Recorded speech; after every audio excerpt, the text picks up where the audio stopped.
So you'll arrive at a desk just before you enter the hub.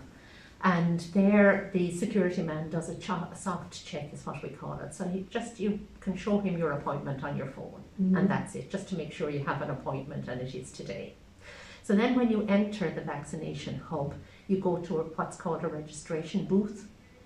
Okay. And there you have to again present your appointment on your phone, present identification, and you need your PPS number. So either your passport or driver's license to prove you are who you say you are, and your PPS number, and then they log you off the system. It's done electronically. They give you an information leaflet, and then you enter a queue to receive your vaccine.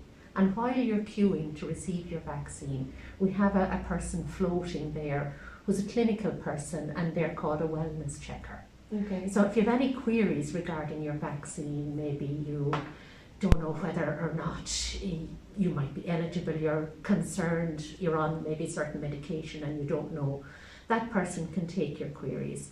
If they can't answer them, they might say, well, actually, look, you'd be safer going back to your GP.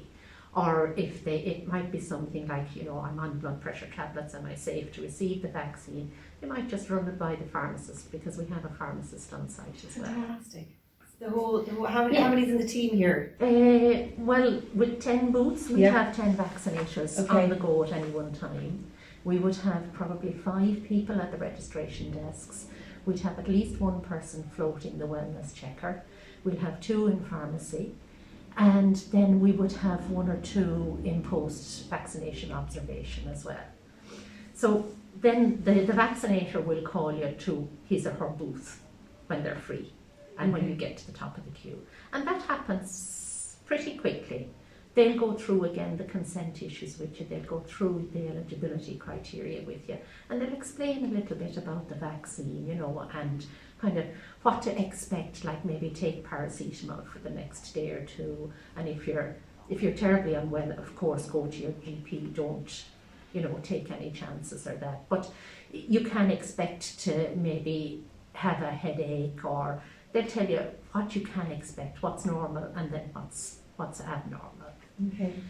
You'll receive your vaccine, and they log it again on the system, so they know the vaccine type you've received and the batch number and all of that. That has to be for medicines traceability. And then they direct you to what's called the post-vaccination observation area. And there you sit and wait for 15 minutes. And somebody's kind of floating there too to keep an eye on you. And if they thought you were a little bit unwell, they'd bring you to what we call the isolation room and maybe let you lie down. They'd check your temperature, they'd check your stats to make sure you're okay.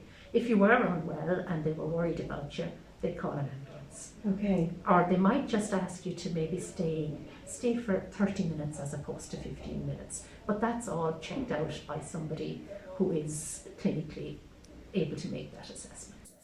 And what do people do when they go home then? They go home, normally they take paracetamol. And do they need someone to drive them? Are they okay to drive to and from the centre themselves? Yeah. Okay, wonderful. So it's all done and dusted. If you have your appointment for 9:30, when can you expect to be out of the vaccination centre? All going well, you should be out by 10. Oh wow, that's incredible. Yeah. Okay, so you're open how many days a week? This week we're open 6 days. Okay. We are building up to open 7 days a week. And the times? The first appointment is at 9:15 and the last appointment is at 4:10. Okay, wonderful. Thank you so much for spending the time to explain all of that. You put us all at ease. Okay.